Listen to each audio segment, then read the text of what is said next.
అందరికీ నమస్కారం. శ్రీకృష్ణ తత్వము, లీలలు, పరమార్థంలో రాసలీల గురించి తెలుసుకుంటున్నాం. కొందరు గోపికలు కృష్ణ మురళీనాదాన్ని విని కృష్ణుడిని చేరుకోవటానికి వెళ్ళగా, మరికొందరు గోపికలు మురళీనాదాన్ని విని పరవశించిపోతున్నారు గాని, వారు తమ భర్తలను, అత్తమామలను తప్పించుకొని రాలేక, గృహబంధాలను తెంచుకోలేక ఇండ్ల యందే ఉండిపోయారు. అయినప్పటికీ వారు కృష్ణ భావనలో మునిగిపోయి కన్నులు మూసుకొని కృష్ణుణ్ణే ధ్యానిస్తూ స్థూల దేహభ్రాంతిని విడిచేశారు. వారి మనసే మల్లెతోట అయింది. మాధవుడు మాలి అయ్యాడు. సహింపశక్యము గాని తీవ్రమైన కృష్ణ విరహతాపముతో ఉండటం వలన వారిలోని అశుభ సంస్కారాలు, పాపాలు సమసిపోయాయి. అంతేగాకుండా కృష్ణుని ధ్యానంలో పడి అచ్యుతుణ్ణి ఆలింగనం చేసుకున్నట్లుగా భావించి తన్మయత్వంతో మహాదానందమును అనుభవించుటచే వారి యొక్క పుణ్యకర్మలు కూడా క్షయమయ్యాయి. ఇలా పుణ్యకర్మలు, పాపకర్మలు రెండూ నశించి వారు వారి గుణమయ దేహాలను అంటే భౌతిక శరీరాలను మాత్రం అక్కడే వదిలేసి సూక్ష్మ రూపంలో పరమాత్మలో ఐక్యమయ్యారు.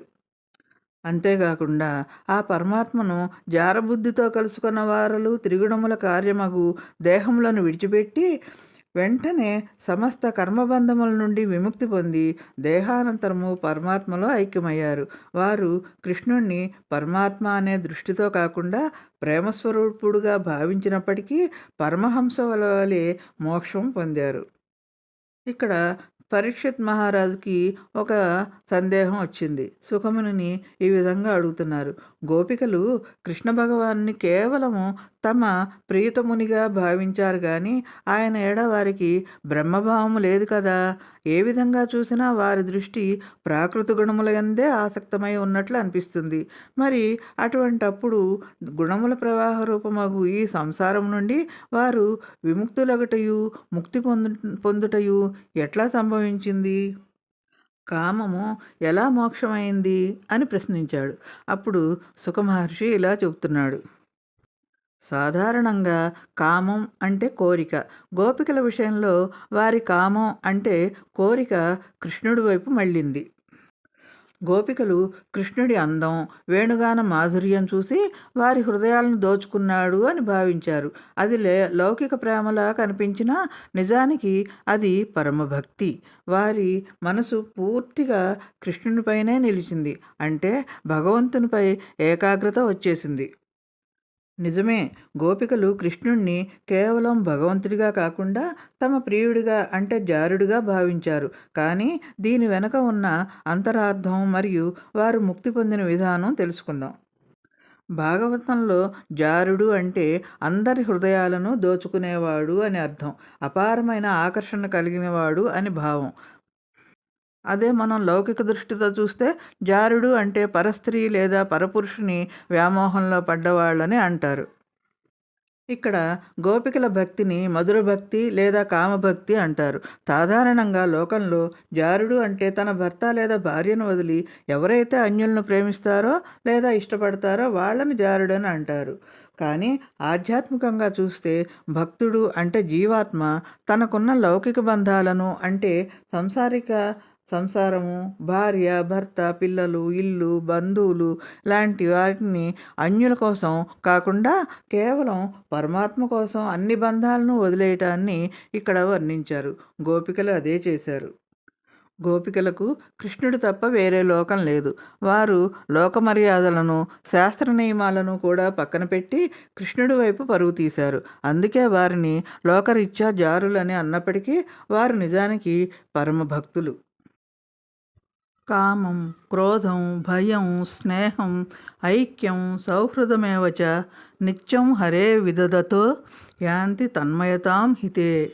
అంటే కామంతోనైనా, కోపంతోనైనా, సౌహార్దంతోనైనా, భయంతోనైనా, బంధుత్వంతోనైనా, స్నేహంతోనైనా, దుఃఖంతోనైనా ఎవ ఏ విధంగానైతేనేమి ఎవరైతేనేమి తమ మనస్సును నిరంతరం అనంత కళ్యాణ గుణ సంపన్నుడైన ఆ శ్రీహరిపై నిలుపుతారో వారు ఖచ్చితంగా ఆయనలో ఐక్యమవుతారు, మోక్షాన్ని పొందుతారు. పరమాత్మ యొక్క పరమానంద స్వరూపాన్ని ఏ విధంగా మనసులో నిలుపుకొనినను వారు అనాయాసంగా అమరత్వాన్ని పొందుతారు. ఉదాహరణకు కోపంతో శిశుపాలుడు, భయంతో కంసుడు, స్నేహంతో కుచేలుడు, భక్తితో ప్రహ్లాదుడు దేహానంతరం కృష్ణునిలో ఐక్యమయ్యారు. అటువంటి వారందరికీ ముక్తి కలిగినప్పుడు తమకు కృష్ణుడు ప్రియుడని భావించుచు నిరంతరము కృష్ణుణ్ణే మనసులో నిలుపుకున్న గోపికలకు ముక్తి ఎందుకు కలగకూడదు అని పలికాడు సుఖమహర్షి. మనలో ఉన్న 3 గుణాలైన సత్వ, రజో, తామస గుణాలు 3 మన బంధనాలకు కారణం. గోపికలలో కృష్ణుడిపై ఉన్న మక్కువతో ఈ గుణబంధాలు కరిగిపోయాయి. వారిలో అనన్య భావనతో కృష్ణస్మరణ, కృష్ణుడి ఆలోచన ఎప్పుడూ ఉంటాయి. వారిలో ఉన్న ఈ నిరంతర స్మరణే వారి ముక్తికి కారణమైంది. కనుక ప్రేమతోనైనా ద్వేషంతోనైనా తెలిసైనా తెలియకైనా మనసు దేవుడిపై నిలిపిస్తే అది మోక్షానికి దారితీస్తుంది. అంతేకాదు పరమపురుషుడును, షడ్గుణైశ్వర్య సంపన్నుడును, షడ్వికార రహితుడును, ప్రత్యక్ష అనుమానాది ప్రమాణములకు అందనివాడును, సత్వాది ప్రాకృతములు లేనివాడును, అనంత కళ్యాణ గుణ సంపన్నుడును, జన్మరహితుడును, యోగీశ్వరుడును అయిన శ్రీహరి మానవులకు ముక్తిని ప్రసాదించుటకే భూలోకమున అవతరించాడు. అట్టి ఆ శ్రీహరి స్పర్శ సోకిన స్థావరములు అంటే చెట్లు, చేమాదులు, రాళ్ళు, రప్పలు సైతం ముక్తిని పొందాయి. ఇందాశ్చర్యమేమీ లేదు. శ్రీహరి పాదం సోకిన లేదా ఆయన స్పర్శ తగిలిన కదల్లేని జీవులు కూడా ముక్తిని పొందుతాయి అనటానికి కొన్ని నిదర్శనాలు చూద్దాం. కృష్ణుడు వేణువు ఊదుతున్నప్పుడు ఆ గాన పారవస్యానికి చెట్లు పులకించి తేనెను కురిపించేవి. అంతేకాదు బృందావనంలోని చెట్లు, తీగలు మిగిలిన జడత్వానికి చెందినవన్నీ కూడా భగవంతుని స్పర్శలో తమ జడత్వాన్ని వదిలి అంటే తమ కదల్లేనితనాన్ని వదిలి ఆధ్యాత్మిక చైతన్యాన్ని పొందాయి. రాముని పాదధూళి సోకగానే రాయిగా ఉన్న అహల్యకు ముక్తి లభించిన విషయం తెలిసిందే కదా. చిటికెన వేలితో గోవర్ధనగిరిని ఎత్తినప్పుడు ఆ పర్వతం భగవంతుని సేవలో తరించి ధన్యమైంది. కనుక భగవంతుడు భౌతిక ప్రకృతికి అతీతుడు, పరమ పవిత్రుడు. ఆయన స్పర్శ తగిలితే చైతన్యం లేని వస్తువు కూడా పునీతమై సంసార బంధం నుంచి జన్మరాహిత్యం పొంది విముక్తి పొందుతుంది. ఆ విధంగా స్థావరాలు సైతం ముక్తిని పొందగా అనన్యభావంతో కృష్ణుని స్మరించినట్టి గోపికలు ముక్తిని పొందటంలో విశేషమేముంది? అందుకే గోపికలు రాసక్రీడలో భగవంతుని స్పర్శ కోసం అంతగా పరితపించారు. మనం కూడా మన హృదయాన్ని జడంగా అంటే రాయిలా మార్చుకోకుండా ఆయన పాదాల చెంత ఉంచితే మనలోని మౌఢ్యం నశించి ముక్తి లభిస్తుందని ఈ లీల యొక్క సారాంశం.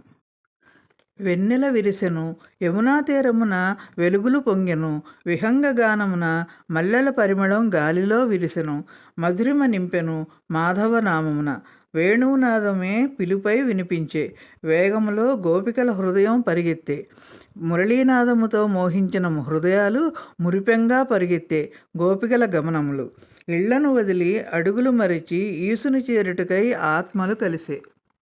ఆ విధంగా గోపికలు వర్షము భూమిని చేరినట్లు, నదులు సాగరాన్ని చేరినట్లు, పిల్లగాలి పిలుస్తుండగా, వెన్నెల వెంట నడుస్తుండగా, వాలుజడలు మల్లెలతో నిండి ఉండగా వేణురామును విని ప్రేమ పారవస్యమున తమ ఇండ్లను తమ వారిని వదిలి వెన్నును చుట్టుముట్టారు. ఆ విధంగా వచ్చిన గోపికల కోరిక తీర్చటం కృష్ణుడికి ఇష్టమే.